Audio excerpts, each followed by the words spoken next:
우리 귀한 예배를 하나님 앞에 드리면서 오늘 저는 여러분들에게 하나님의 말씀대로 살 때에 하는 제목으로 말씀을 드립니다. 여러분들이 조금 전에 찬송을 불렀습니다. 하나님의 말씀은 여러분들의 생명이라, 하나님의 말씀은 여러분들의 운명이라. 그렇게 여러분들이 찬송을 부르고 가사를 생각해 보면 오늘 우리가 하나님의 말씀대로 살 때에 그 모든 것이 정말 우리에게 생명을 걸 만큼 우리가 그 말씀에 순종하며 그 말씀에 따라 살아왔을까? 저는 그 이야기를 여러분에게 좀 하려고 합니다. 여러분이 성경을 읽지요. 여러분이 설교를 듣지요. 그러면 그 말씀이 내게 들려질 때마다 나는 어떤 성도로 생활하고 있는가? 하나님의 아브라함을 부르십니다. 네 아비 내 친척 집을 떠나서 내가 네게 보여줄 땅으로 가라. 하나님 말씀하셨습니다. 아브라함은 순종합니다. 성경에서 여러분들에게 하나님의 말씀하십니다. 이렇게 살자, 이렇게 살라, 이렇게 살아야 된다 말할 때 우리는 그 말씀대로 살라고 합니다. 그러나 그것이 정말 여러분들이 생각한 만큼, 여러분들이 기대한 만큼 그 길들이 평탄하고 좋으냐? 결코 그렇지 않습니다. 그것을 여러분이 미리 말씀을 드리고 같이 은혜를 받으려고 하는 것입니다. 여러분들 하나님의 말씀으로 살 때에 제가 두 가지 얘기를 드리죠. 하나는 뭐냐면 난관과 시련이 있음을 알고 살라는 것입니다. 난관과 시련이 있다. 첫째로 여러분들 오늘 이 분위기를 한번 생각해 보십시다. 하나님의 아브라함을 보고 너 고향 땅을 떠나서 가라. 여러분, 고향을 떠나는 것이 그렇게 쉽지가 않아요. 고향은 정이 든 곳입니다. 고향은 내게는 아주 익숙한 곳입니다. 어디 가면 누가 살고, 어디 가면 내가 누구를 만날 수 있고, 어디 가면 어떻게 되고 다 되어 있죠. 거기에는 가까운 사람, 물론 미운 사람도 있겠지만 그런 사람들과 함께 생활했던 그런 귀한 곳입니다. 그곳을 떠나래요. 나 최근에 우리 동네에 한 청년을 보았습니다. 그 청년이 누구냐면 바로 우리 청년의 회장이에요. 나하고 같은 이 길 같이 살았어요. 근데 난 몰랐거든요. 아침에 제가 새벽기도를 다녀와서 동네를 돌 때 인사하는 사람이 우리 청년의 회장님이야. 반갑게 인사했는데 얼마 전에 목사님 나 이사가요 그래. 그 정다웠던 사람 다른 데로 간대. 얼마나 섭섭한지요. 진짜 섭섭했어. 제 마음으로는 가능하면 가지 말고 이 동네 살지 그랬는데 그건 우리 회장님 뜻이고, 우리 사람이 함께 살던 고향 땅 떠나는 거 쉽지 않습니다. 하나님 떠나래요. 나는 쉽지 않지만은 하나님 떠나라 하시니까 떠나야지요. 그 말씀에 순종해서 떠납니다. 그것이 고향을 떠나는 아브라함의 모습. 또 하나 있습니다. 내가 네게 지시할 땅으로 가라. 보여줄 땅으로 가라. 어디로요? 지금 여러분들 요즘에는 뭐 자동차를 타도 GPS가 있고 막 예전에는 지도가 있었어요. 어디 가면 산이 있고 어디 가면 강이 있고 어디 가면 뭐가 있다 알려줘요. 근데 지금부터 4,000년 전에 아브라함 때에는 아무것도 없습니다. 그냥 가라는 거예요. 어디로요? 왼쪽으로 오른쪽으로? 그냥 떠납니다. 여러분들이 캐나다에 올 때에 여러분 혹시 미국이나 영국에 갑자기 가게 됐다. 그럼 여러분들 거기에 있는 친구 누구 아는 사람 있는가, 친척이 있는가 알아보고, 거기 날씨가 어때요? 거기에 한국 식당 있어요? 거기에 뭔가 있어요? 뭐 다 물어보고 가잖아요. 그래야 뭘 찾는단 말이에요. 좀 이상한 얘기 같지만 저는 제가 이렇게 지구본에서 이렇게 볼 때에 뭐 제가 이런 나라 많이 가봤어요. 북미하느라고 많이 가봤는데 제가 살아보니까요, 토론토가 제일 좋아요. 왜냐하면 오래 살았기도 하지만은 다른 나라는 미국도 마찬가지야. 어느 나라를 비교해봐도 토론토가 제일 나은 것 같아요. 근데 어느 날 하나님께서 김 목사, 예, 너 아프리카 좀 가야 되겠다. 너 거기 가서 살아라. 그건 아니죠, 하나님. 내가 지금 토론토에 살고 내가 지금 토론토를 굉장히 좋아하는데 내가 지금 아프리카 가서 뭐 하겠다고요? 가라는 거면 참 힘든 걸음입니다, 여러분. 그것도 지금부터 4,000년 전에 가다가 강도를 만날 수도 있고, 물이 있다고 보장을 합니까?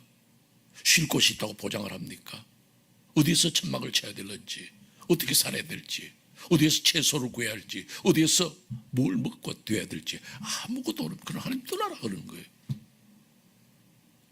기가 막힌 말씀 앞에서도 그는 순종합니다. 그럼 여러분들 이제 이렇게 생각하셔야 돼요. 하나님이 떠나라 했으니까 하나님이 책임지시고 모든 일도 잘 되게 하셔야 되잖아요. 그런데 아브라함이 가는 그 길에는 힘든 게 많았어요. 오늘 우리 읽진 않았습니다만 바로 10절에 보면 그 땅에 기근이 있었더라 그러거든요.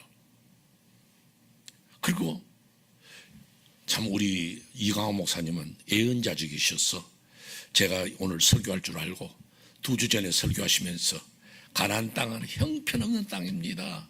나중에 젖과 꿀이 흐르는 땅이 되어서 포도송이를 메고 왔지만 그때는 형편없은 땅이었습니다. 맞아요. 가나안 땅이 젖과 꿀이 흐르는 그런 동네가 되기까지는 참 살기 어려운 지역이었습니다. 어떤 주일학교 선생님이 아이들 보고, 야, 가나안 땅은 젖과 꿀이 흐르는 땅이다. 그 땅이 어떠냐? 그러니까 하나가 예 그러더라. 그럼 어떠냐? 그러니까 끈적끈적하겠죠 뭐 그러더래요. 젖과 꿀이 흘러서 끈적끈적해. 그러나 아브라함이 그때는 끈적끈적한 것도 없고 그냥 황무지였어요. 그러니까 거기에서 살지 못하고 가나안 땅 갔으나 세겜으로 갑니다. 거기서도 못 살았어.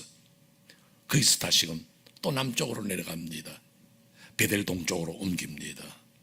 그리고 남으로 자꾸 내려갑니다. 왜요? 살만했으면 거기 정착했어요. 그러나 살만하지 못하니까 그들은 자꾸 남으로 내려갑니다. 그럼 살기 어려웠다는 이야기예요. 하나님이 이끄셨으면, 하나님 말씀하셨으면 그 말씀대로 순종해서 살아왔는데 기근이 있고 힘든 곳이었다는 거죠. 하나님 말씀대로 살았는데 결과적으로 이따 뒤에서 한 번 더 말씀을 드리겠습니다마는 자기 조카 롯을 데리고 떠나왔는데 롯과 헤어집니다. 친척 간에 아픔이 생겨요. 하나님 말씀대로 살았는데 애굽으로 내려갔습니다. 애굽에 내려갔다가 거기서 자기 아내를 뺏길 뻔합니다. 위기를 만나는 거예요. 왜 하나님이 이렇게 하셨냐는 거죠. 근데 놀라운 것은 오늘 여러분들에게 미리 이 말씀 가운데서 중요하게 잡아들고 싶은 건 뭐냐면 아브라함이 제단을 쌓았더라. 내가 가는 그 길이 어렵고 힘들어도 그는 그곳에 또 예배하고 하나님 의지하는 그 신앙의 고백을 한 거예요. 여러분 미리 말씀을 드리지만은 여러분들이 하나님의 말씀대로 사는데 어려움이 생겨. 내가 기도 생활을 그렇게 했는데, 내가 하나님을 그렇게 간절히 구했는데, 내가 그 말씀대로 살면서 이렇게 살아보려고 주일 성수도 하고 11조도 하고 감사헌금도 하고 형제를 사랑하고 살아봤는데 안 돼. 그러나 그때도 예배하고 그때도 주여 말씀하소서 종이 듣겠나이다 하는 그 자세. 하나님 말씀대로 살 때 난관과 시련이 있으나 그 말씀대로 살아보는 것, 이것이 제가 오늘 여러분에게 드리고자 하는 가장 중요한 말씀이에요. 아브라함 보세요. 하나님이 하란을 떠날 때 이렇게 말씀합니다. 내가 너로 하여금 하늘의 별과 같이 땅의 모래와 같이 많은 후손들을 주겠다. 그런데요 여러분, 나의 100세 되도록 자식을 못 낳았어요. 어디서 하늘의 별과 같은 자식이 생기겠어? 나이가 100세가 됐는데. 그러니까 꼼수를 쓰죠. 아내의 말을 듣고 첩을 두고 아들 이스마엘을 하나 낳습니다. 자기 개인의 생각은 무엇입니까? 하나님, 그 아들 생각 없습니다. 그저 내가 데리고 있는 아들과 같은 종이 하나 있습니다. 다메섹 엘리에셀. 이 자식 통해서 그저 후손 보면 좋겠지요. 아니다, 이게 네 몸의 날짜. 근데 안 낳습니다. 그러니까 처벌을 두어서 아들을 낳아봤지만은 그것이 나중에 민족의 갈등이 될 줄은 누가 알았겠어요. 신앙생활을 하다 보면 여러분이 상상하고 예상하지 못한 일들이 앞에 많이 놓여 있고, 내가 믿음으로 사는데, 내가 기도 생활을 그렇게 하는데, 내가 하나님 말씀대로 살아가는데 왜 이런 어려움이 있을까 하고 아픔이 생길 때에 아브라함을 보세요. 그는 기도했습니다. 예배했습니다. 그 뒤는 하나님이 책임지시죠. 우리 찬송가에 보면 나의 갈 길 다가도록 예수 인도하시니 무슨 일을 만나든지 뭐요? 만사 형통하리라.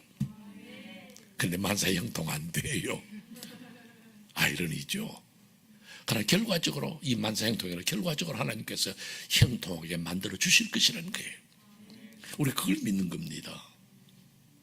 여러분, 성경에 나오는 모든 인물들 보세요. 아브라함을 빼놓고 다윗을 보세요. 그가 하나님 앞에 기름 부음을 받고 왕이 된다는 그 이야기 나온 뒤부터 그는 평생을 사울에게 쫓기는 삶을 살았어. 그 앞에서 창이 던져지지요.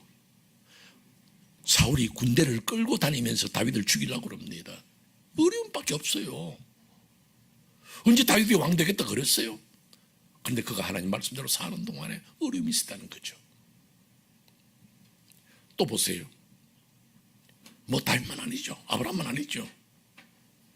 다니엘도 뜻을 정하여서 난 하나님만 섬기겠습니다 했는데 사자굴에 들어가서 죽을 뻔했어요. 그런 고통이 우리에게 있다 이 말이에요. 제가 이미 한번 말씀을 드렸는지 새벽기도 때 말씀을 했는지 모르지만은 모세는 하나님의 불리심을 받습니다. 네가 내 백성 군자라. 난 못 갑니다. 난 말도 잘 못하고요. 내가 간다고 해서 그 사람 날 믿어주겠습니까? 이런저런 핑계를 거의 5번이나 합니다. 가라는 거죠. 갔지요. 근데 바로왕은 더 강팍하게 해서 더 어렵게 만들고 더 힘들게 하고 백성들은 원망하고 너무너무 힘든 거예요. 오죽하면 여러분들 출애굽기 5장 22절 한번 보세요. 모세가 이렇게 말합니다. 주여 어찌하여 이 백성이 학대를 당하게 하셨나이까? 어찌하여 나를 보내셨나이까?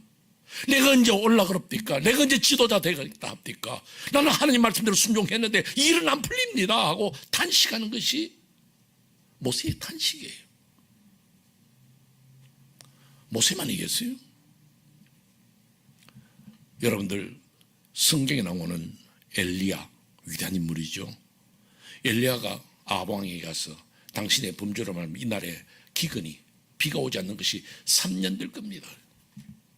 근데 하나님께서 그 얘기 뭐라고 말씀하시냐면 너는 그리스 시냇가로 가라. 시냇가가 물 있으니까 그리스 시냇가 갔습니다. 조금 이따 물이 말라버립니다. 하나님의 말씀대로 살았는데 물이 말라버려. 이걸 어떻게 이해해야 되느냐 이거죠. 내가 신앙생활을 이렇게 하면 하나님 기뻐하시겠고, 내가 신앙생활을 이렇게 하면 내 모든 일들이 잘 되고, 캐나다에 와서 공부도 잘 되고, 나를 도와주는 사람 많아지겠고, 내 결혼도 모든 것도 형통하게 열릴 줄 알았는데 꼬이고 안 될 때가 있다 이거죠. 그러나 우리의 믿음의 자세는 어떻게 했냐? 흔들리지 않아야 되거든요. 전 여러분들에게 흔들리지 말라는 거예요. 아브라함이 가는 곳마다 제단을 쌓고 예배합니다. 그것이 신앙의 근본, 기절을 이루는 거예요. 우리는 다니엘서에 나타나는 다니엘의 세 친구 사드락과 메삭과 아벳느고, 그들 역시 다니엘처럼 뜻을 정해서 우리는 하나님만을 섬기겠습니다 했습니다. 그랬는데 왕이 금신상을 만들어 그 앞에 절하라는 거예요. 그렇게 못하죠. 우리는 못합니다. 그러면 너희들 풀무불에 들어가서 죽는다는 거죠. 그때 다니엘서 3장 17절 18절에서 이렇게 말씀합니다. 왕이여, 우리가 섬기는 하나님이 계시다면 우리를 맹렬히 타는 풀무불 가운데서 능히 건져내시겠고 왕의 손에서도 건져내시리이다. 그렇게 아니하실지라도 왕이여, 우리가 왕의 신들을 섬기지도 아니하고 왕이 세우신 금신상에게 절하지도 아니할 줄을 아옵소서.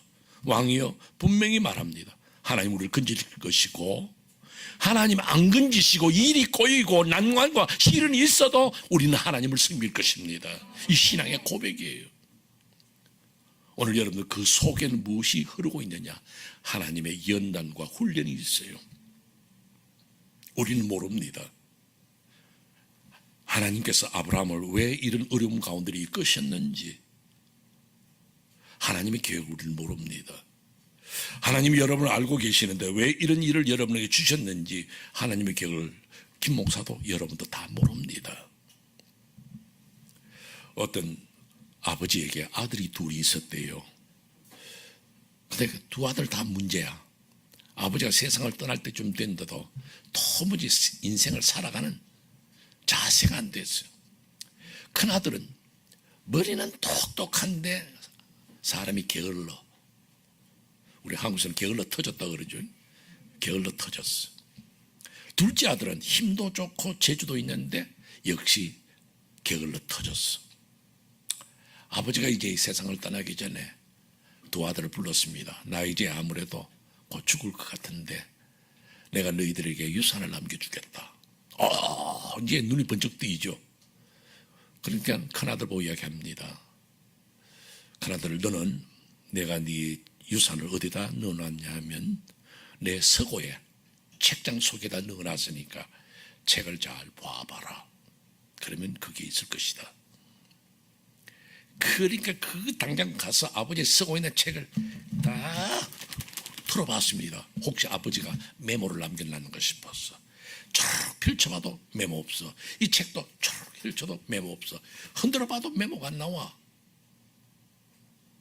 그래서 이거 아버지가 혹시 밑에 줄을 그어놓고 비밀로 써놓은가 보다. 아니면 아무 문자로 어디다 써놨는가 싶다. 그때부터 한 절 한 절을 쭉 줄줄이 읽었습니다. 근데 이 아들이 머리가 좋은지라 그 글을 읽으면서 글을 틔운 거예요.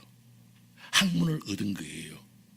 모든 책을 다 뒤졌는데 부호도 없고 줄 건 것도 없는데 머리에 지식이 들어가서 나중에 장원 급제를 하고 높은 관리가 됐다는 거예요. 근데 둘째 아들에게는 뭐라고 유언을 했느냐 하면, 나는 내가 가지고 있는 땅이 있는데 그 땅 어디에다가 내가 보물을 숨겨놨으니까 그거를 네가 캐서 너의 것을 만들어 놨습니다. 이 둘째 아들이 그날부터 꽃괭이를 들고 나가서 아버지가 말한 그 땅을 샅샅이 갈았습니다. 깊이 있게 파고 이쪽 파고 저쪽 파고 다 팠습니다. 없어. 그러니까 아니 뭐 땅을 팠는데 이게 그냥 놔두긴 아까워. 그래서 거기다가 곡식을 뿌렸습니다. 씨앗을 뿌렸더니만은 그의 가을에 대풍이 들었어. 그래서 그 아들은 그 대풍을 통해서 부자가 되었더라는 이야기입니다. 그때서야 아버지의 뜻을 알았습니다. 책을 읽어라. 열심히 노력해서 삶을 살아라. 아버지의 교훈을 그때 배운 거예요. 오늘 성도 여러분, 여러분들이 살아가는 동안에 난관과 시련이 있을 때 왜 이러냐만 말하지 말고 아버지의 뜻은 무엇일까? 아버지는 무슨 생각을 하셨을까? 꼭 생각해 보시기를 바랍니다. 두 번째 말씀이죠. 두 번째 말씀은 합력하여 선을 이루시는 하나님을 기억하세요. 합력하여 선을 이루시는 하나님. 여러분들 아까 말씀드린 것처럼 다니엘이나 그의 친구 사드락과 메삭과 아벳느고는 위기에 봉착해서나 하나님의 건지심을 체험합니다. 모세 어려웠지만은 거기서 하나님의 능력을 체험하고 이스라엘 백성의 지도자가 되죠. 근데 저는 여러분들에게 또 한 사람 소개하고 싶은 사람이 있습니다. 그게 누구냐면 요셉이에요. 여러분 한번 가만히 생각해 보세요. 요셉이 바로왕의 꿈을 해석했습니다. 바로왕의 꿈을 해석하고 나니까 왕이 이런 현명한 사람, 하나님의 신에 감동된 사람을 어떻게 얻겠느냐? 너 오늘부터 총리해 그럽니다. 여러분 총리가 그거 하고 싶다고 되고 또는 총리 되었다고 해서 나라를 잘 이끌 수 있겠습니까? 나라의 제도를 알아야 되고 관리들을 알아야 되지 않겠어요? 그런데 하나님이 그로 하여금 총리가 되게 하십니다. 그런데 거기에 하나님의 비밀이 있죠. 어떤 비밀? 요셉은 그가 종으로 팔려서 바로왕의 친위대장인 보디발의 집에 가서 종 노릇합니다. 오해받았지요. 그리고 그가 감옥에 들어갑니다. 그 감옥은 특수 감옥이에요. 왜냐하면 친위대장이 관리하는, 거기에는 궁중의 관리들이 모여있는 그런 감옥이에요. 그러니까 그게 누가 합니까? 왕의 술 맡은 관원장, 떡 맡은 관원장, 높은 사람들이 있어요. 거기에서 거의 한 10년을 감옥살이 했어요. 10년 이상 요셉이. 그러면서 그가 그 관리들을 통해서 나라의 시스템을 듣게 된 거예요. 이런 장관이 있구나. 이 장관은 뭐 하지? 왜냐하면 그 잡혀온 장관들이나 모든 관리들이 나는 이렇게 살았네, 누구는 이렇게 됐네 하고 이야기할 때 그가 지식을 얻은 거예요. 그럴 때는 그가 하나님 주신 특별한 지혜도 있었지만 왕이 총리로 임명하자마자 그는 나라를 통솔하기 시작한 거예요. 그렇기 때문에 감옥에 들어간 것이 우리가 생각할 때는 요셉이 꿈을 꾸고 싶어서 된 것도 아니고 요셉이 감옥에 들어가려고 한 것도 아니고 종으로 팔려서 끝난 줄 알았지만 하나님의 계획은 그를 총리로 만들 계획이 있었다는 것. 그 여러분들이 내가 감옥에 들어가는 것처럼 어려운 난관에 부닥친다 할지라도 여러분은 염려할 것 없어. 하나님 뜻을 모르니까. 여러분들 스칸데나비아 반도 있죠. 거기에 한 어부가 있었어요. 어느 날 그 어부가 아들을 데리고 고기를 잡으러 나갔습니다. 바다 깊숙이 들어가서 고기를 열심히 잡는데 갑자기 회오리 바람이 불고 태풍이 몰아쳤어요. 캄캄해지고 이거 이러다가 고기가 뭐고 우리가 죽겠다 싶어서 아들과 함께 우리가 어디로 왔느냐, 배가 고기 잡느라고 빙빙 돌았으니 어디가 동쪽인지 서쪽인지 어디가 육지가 있는지 없는지 몰라요. 이거 큰일 났구나. 잘못 지어서 더 깊이 들어갈 수도 있고 잘 지으면 나올 수도 있는데 잘 지을 수 있는 방향이 없다 이 말이에요. 아무리 살려도 캄캄한데 그 캄캄한 폭풍 속에서 길을 찾지를 못해. 그때 갑자기 어디서 불이 확 불꽃이 보입니다. 저기가 사람이 사는구나. 저기가 육지다. 그래서 그 방향으로 두 아들과 아버지가 열심히 노를 져서 겨우 빠져나왔습니다. 왜? 방향을 잘 잡았으니까. 나오고 보니까 바로 그 불난 집이 누구의 집이냐? 자기 집이었습니다. 아내가 집에서 일하다가 그만 불을 내버렸어. 그러나 불을 낸 것이 바로 아들을 살려고 남편을 살린 거예요. 오늘 우리가 어떤 어려운 사건이 생길 때 이것이 우연하지 않다. 왜? 하나님은 모든 일을 아시고 주장하시니까. 믿으십니까? 하나님은 모든 걸 아시고 주장하시니까 그분이 알아서 하신다. 그렇기 때문에 아브라함이 훈련받았지요. 기근 속에서 아내를 뺏길 뻔하고 친척과 조카와 헤어지는 그런 아픔과 상처를 받았으면서도 거기서 훈련받았기 때문에 이제 그의 자세를 보세요. 그의 조카 롯이 재산이 많아지니까 이제는 헤어져야 되겠다 생각을 하고 삼촌에게 말할 때 이 아브라함이 뭐라고 하는가? 네가 좋아하면 내가 우하고 네가 우하면 내가 좋아하리라. 너 마음대로 선택해. 이건 아브라함이 받은 훈련이에요. 축복은 하나님에게 있는 것이지 내가 오른쪽을 선택했다고 복받는 것 아니고 왼쪽을 선택했다고 복받는 것 아니고 지금은 화려하고 좋은 소돔 땅을 택한다고 성공하는 게 아니야. 복은 하나님이 주시는 거예요. 이걸 아는 거예요. 왜? 훈련받았기 때문에. 자기의 조카 롯이 소돔 살다가 그 지역의 나쁜 사람들이 이 소돔성을 공격하고 롯을 잡아갔습니다. 자기의 조카 롯이 잡혀갔다는 소식을 듣고 아브라함이 전쟁에서 이기고 잡아오지요. 또 데려오지요. 그런데 그때 이 소돔 왕이 말합니다.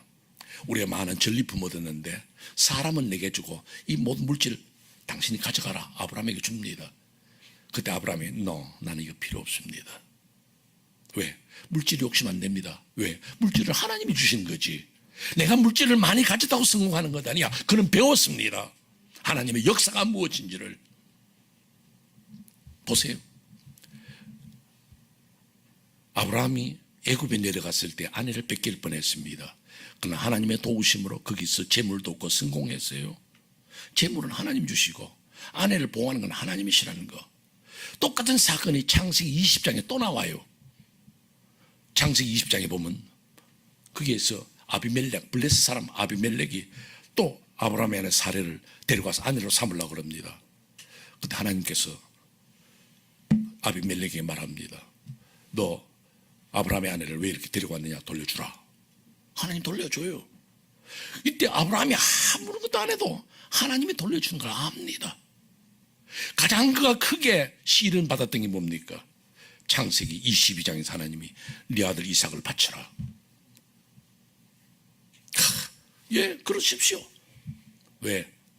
자기 가슴에는 하나님한테 할 말이 많습니다. 이렇게도 말하고 싶고 저렇게도 말하고 싶이 많아요. 그러나 그는 하나님을 믿습니다. 이 아들을 데리고 가신다 할지라도 하나님은 또 다른 걸 주시지, 나는 염려하지 않는다는 거예요. 여러분, 바로 이것이 신앙이에요. 여러분이 제가 말씀을 드리는 건 결론적인 이야기입니다. 한번 따라해 주시기를 바랍니다. 하나님의 말씀대로 삽시다. 하나님의 말씀대로 삽시다. 두 번째요, 혹은 그렇게 아니 되어도 그래도 하나님의 말씀대로 삽시다. 그래도 하나님의 말씀대로 삽시다. 이게 굉장히 중요한 이야기예요. 내가 하나님의 말씀대로 사는데 안 돼. 그래도 하나님의 말씀대로 살자는 거죠. 그래도 아브라함이 간 곳마다 제단 쌓았던 것처럼. 여러분, 제가 이 이야기만 하고 마치려고 합니다. 뉴햄프셔, 미국이에요. 뉴햄프셔에 가면 뉴버리라는 동네가 있어요. 뉴버리라는 동네가 있는데 지금 보면요, 지도에 보면 103번 국도예요. 103번 국도에 큰 바위가 하나 있습니다. 그런데 큰 바위에 어느 날 글이 하나 쓰여졌습니다.